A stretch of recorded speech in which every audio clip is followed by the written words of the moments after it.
A very good day to you, ladies and gentlemen. Welcome to another interesting episode of the Candid Talk here on Herman Manyora's YouTube channel. This is your most comprehensive political and public governance analysis show. Definitely, I'm talking about the Candid Talk, and my good name is Evan Sokini. Such a pleasure to have you on board. I'm joined by Professor Herman Manyora. How are you, sir? I'm good. Let's look at what is actually taking place in the political sphere within this country, as much as the economic issues are at our disposal here. At the door here, we've got the doctor strike still going on, the issues of the fertilizer and all these other things going around. But then that doesn't mean that politics is not being played here at the same time. The succession politics in Azimio is still on, and here we are 5 days ago. Karua, of course, the Iron Lady, as you know her, made some assertions, and she said that she's up to the task and she's the right person to take over after Raila Odinga. That is, of course, with the imminent ascension of Raila Odinga to the AU chairmanship, if he is successful. I know some of you guys would say when, but then here we are. Do you think that perhaps Karua is right here making these assertions, and of course dismissing the other heavyweights such as Kalonzo and all this? How does this succession politics actually play out in the long run? Azimio, you know, we made Mother Karua the running mate to Raila Odinga. That gives her the right of claim. So she's justified that to the extent that I was number two, when number one is not there, I slide into that position. That is what she said. That's what she's arguing. And I think she has a valid case. Except that she also has to be aware there's a lot of compromise at that time. If people were to use common sense, the most natural thing, it would have been Kalonzo Musyoka. So that complicates a bit for her. What do you mean by people who are to use common sense? Yeah, it's obvious. Even now, the most obvious successor to Raila in Azimio would be more Kalonzo than Karua. Make me understand this. How are you saying that if people were supposed to use common sense, then it would be Kalonzo? Yet back then, when we had this conversation with you, you said very well that Karua was the best choice for Raila at that particular moment. Plus, make me understand this. Kalonzo comes all the way from Ukambani, the eastern region. They needed actually a candidate from the central region to counter Rigathi Gachagua's, of course, deputy candidature in that particular region. So what has changed that makes you think that it was... I am saying Mother Karua became running mate, not because she was the automatic choice, not even the most natural. You know, there are things we say, if you walked in the streets and stopped just an ordinary man who doesn't have much interest, and you ask him, Raila is going, who should take over? They'll tell you it's Kalonzo. That's what I'm talking about, yeah. Just the average man in the street. They should not even be Kamba. Even if you go to Shire, just random, and ask him, they'll just tell you the most natural person is Kalonzo Musyoka. That's what I'm saying. However, despite that, despite Kalonzo having supported Raila in 2013 against all odds, in 2017 against all odds, he was bypassed and Mother Karua was given. It was because of certain considerations and certain compromises. Yeah. You get what I'm saying? That's not to say Mother Karua is not the right candidate. I've always told you, if I have my one vote in 2027, if I will vote, but I don't think I'll be in this country. I want to go away. I don't want to be there when people are voting. So, if I was around and I was voting, I could vote for Mother Karua. I have the conviction that she's the only person now who can change this country from the pack, from those people. If I was not a candidate, only Mother Karua, I can be convinced she has what it takes to change this country. But I'm also alive to the fact that that's not what determines who becomes president. There are the other factors. So Mother Karua is justified, but she must also know she was allowed to bypass Kalonzo. Yeah. So definitely in the pecking order, she already bypassed Kalonzo at that particular moment. How then do we reverse and get back to Kalonzo, giving him what is right? That's for them. That's for them now to figure out this. And look at the tribal nature of this politics, of this country. They have to figure out. It's not an easy thing. If they think it's easy in the normal Kenyan way of being lazy, it's not easy, my friend. But sometimes the choices are very simple. Okay. Like from 2007, I agreed with Kangum, Fred Gumu. He told Musalia Mudavadi, Jeremiah Nyaga, Balala, and William Ruto, stop wasting people's time. It's only Raila who can be the flag bearer for was it ODM? Yeah, ODM, yeah. Forget, don't waste our time. In 2013, I said as much. In 2017, it was obvious. Trying to enter into stupid meetings about who, is it Mudavadi, is it Raila, is it No, it was a waste of time, it was Raila. So today, it's not that simple, it's not that clear, but Kalonzo has a head start over the rest. In fact, it will be a very serious sign of betrayal if Raila, for example, directly or indirectly, were to support somebody else. It will be really serious sense of betrayal, and the repercussions will be felt. However, let's assume we get to 2027 when the Kikuyu nation, the Mount Kenya people, are so unhappy with this regime, very unhappy with this regime. Because things are not working for them, you know that. Eh? They get so unhappy, obviously so unhappy. And Rigathi Gachagua decides to die with Ruto, despite the obvious restlessness on the mountain. Despite going to meetings and people tell him, go to hell, and then you can Ruto. You know, it might be better for Azimio to give Mother Karua, for example. Why? To test the Kikuyu vote. Yeah. If you get to 2027, when many Kikuyus, a majority of them, don't want to hear anything to do with Ruto, and Rigathi Gachagua has chosen to hang with Ruto, then at that point, Mother Karua becomes a very attractive flag bearer for Azimio. You get, because politics is dynamic. It is because of that nature of politics that Mother Karua was given instead of Kalonzo. Okay, but that also draws a lot of some weighty questions here in you talking of the Kikuyus reacting in that particular manner. But has Mother Karua done actually enough for her to actually galvanize and command the support of the Kikuyu nation? You know, politics is a strange animal. You may do everything possible to galvanize the community. But at some point when they need a leader, they may not base themselves on that. They may look at the opportunity. If NASA, no, what do you call these days? Azimio, indicated they are supporting Karua, the tide will change in Mount Kenya. Okay. It will change. Especially if they are not happy with what Ruto will have done for 5 years. And if Gachagua was not standing up against what Ruto was doing. I don't know if you get what I'm saying. They can see a chance to grab back power and bring it to the community through Mother Karua. And all of them will flock there. And then the rest of Azimio people will vote for us. So politics is dynamic. It is always looked static because Raila was a constant factor. But if Raila is not in the picture, let's say Raila doesn't get AU. It's becoming tricky, by the way. It's no longer as obvious as we thought. Supposing Raila doesn't get AU, and there's this feeling that foreigners are influencing that decision. And those foreigners happen to be friends with the president of Kenya. And people get to believe that the president of Kenya, Dr. William Samoei Ruto, was playing Raila the way the people believe, some people believe Uhuru played Raila.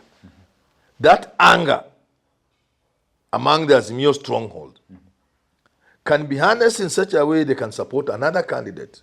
And they may think the best candidate to support is the Mount Kenya candidate, in the manner in which Rainbow, NAC, realized the best way to remove Kanu from power is to get a Kikuyu against Uhuru Kenyatta in 2002. So these are the dynamics of politics. Talk to me about the dynamics of politics. So we've been here with you, and you've always told me about breaking this cycle of Nandi Kikuyu, Nandi Kikuyu, Nandi Kikuyu. Yes. Why then do you think it would be a good move for Azimio to support another candidate from Central? I am not saying it's a good move. Did I say it's a good move? I'm saying from their calculations, they can make the calculations and say the only way we have to remove Ruto is if we get a Kikuyu candidate, because the Kikuyus on the mountain, they are not happy with Ruto. So if you get those votes, and then everybody else in Azimio supports that candidate, then we are home and dry. Ruto has gone. These are just calculation. People didn't give Kibaki because they were happy that Kikuyu should take over again. Okay. People didn't vote for Uhuru in 2013 because they thought it was time for another Kikuyu. This ICC thing was used effectively by the Kikuyus, by Ruto and Uhuru, that Raila will take these guys to the Hague. They will be jailed for 50 years each. And that became the rallying whatever. And people voted for Ruto and Uhuru. In the absence of ICC, I very much doubt they would have gotten even half of the votes they got. Yeah. Okay. Yeah. So at that particular moment, ICC actually played a big role in being... So another thing can be brought on board today. And people forget this idea of Kalenjin Kikuyu, and chuk. Okay. And even the Kikuyus themselves, if they feel they are threatened, and they galvanize, and mobilize, and they are everywhere in the country, and they get support from one other community, chup, okay, they can vote for Gachagua. So many people are asking, how alive is Azimio? La Umoja One Kenya Coalition? I have not heard of a funeral. At some point it looked dead, but it is not quite, it doesn't quite appear to be living. It is perhaps just surviving. Okay. Is a patient who may be receiving home care. They are not quite in hospital, but they are still patients nevertheless. We've not seen receiving home care. We've not seen the actual active participation of the former President Uhuru Kenyatta, in as much as he's one of the principals therein. And of course, Raila Odinga, one of the bigwigs in that particular coalition, is also likely exiting the stage.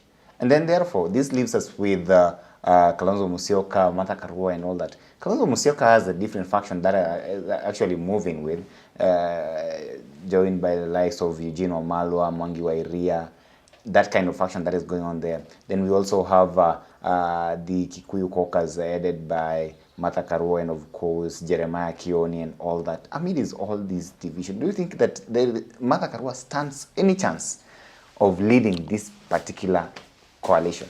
Martha Karua stands a good chance. Yeah. And I've explained myself.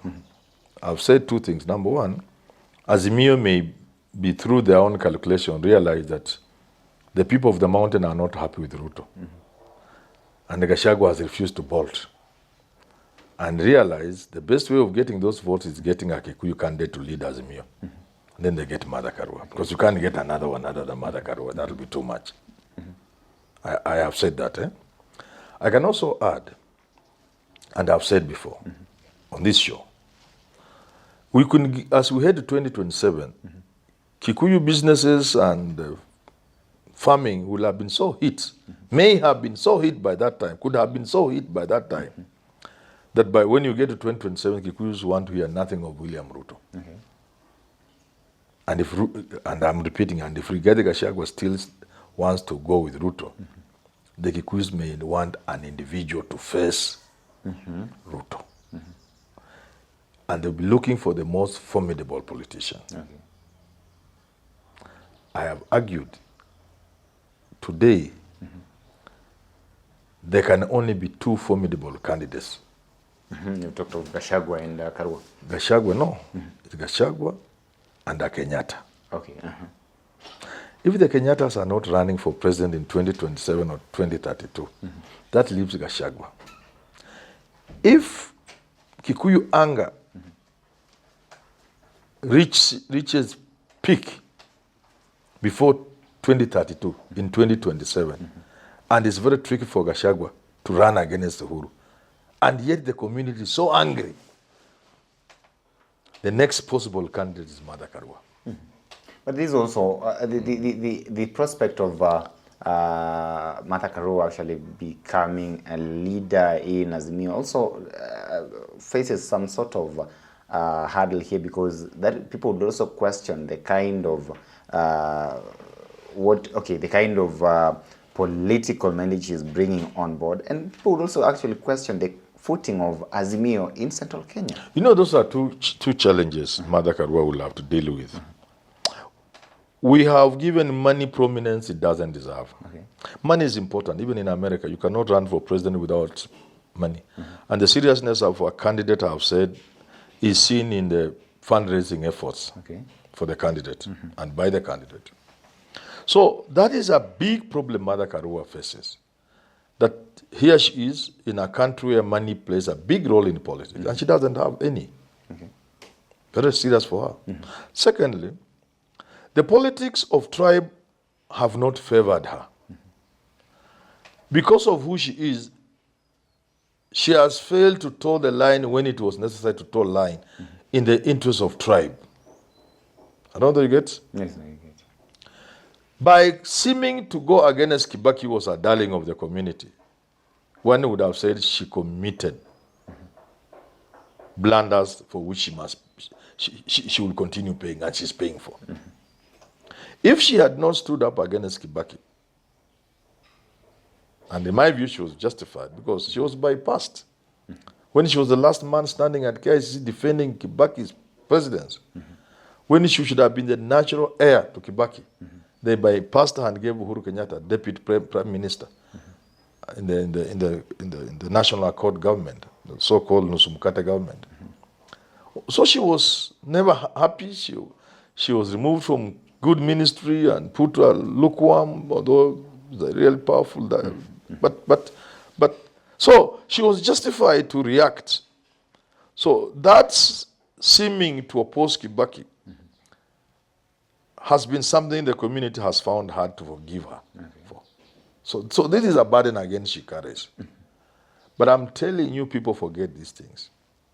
Should a time come when the community is mad enough to want to throw out Ruto, and Gachagua sticks with Ruto, and the Kenyattas are not standing, Mother Karua is the next person. Yeah. Especially as we are stronghold, especially the Luo Nyanza region, the Kisii, of course, Kisii region is part of the Nyanza region, but then all this kind of Azimio controlled regions actually feel somehow betrayed with respect to the kind of votes that they received from central Kenya last time, and especially from Gishugu and Martha Karua's own polling station. If she was not able to deliver at that particular moment, do you think people would be willing to give back to her? You see, there are those who argue that votes in Mount Kenya were manipulated in the 2022 election. Okay. It was the frontier for rigging. Some people have argued that the turnout that we were given was not a correct turnout. Okay.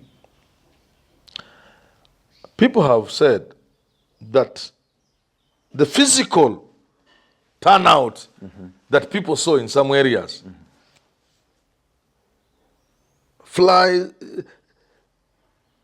that physical turnout, you can see surely the 60-something% that was given by Kivuit, is it Kivuit? What is his name?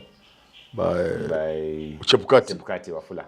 People doubt it. So maybe therefore one way of looking at that is to say the manipulation of the 2022 election could have affected Mount Kenya more than other parts of the country.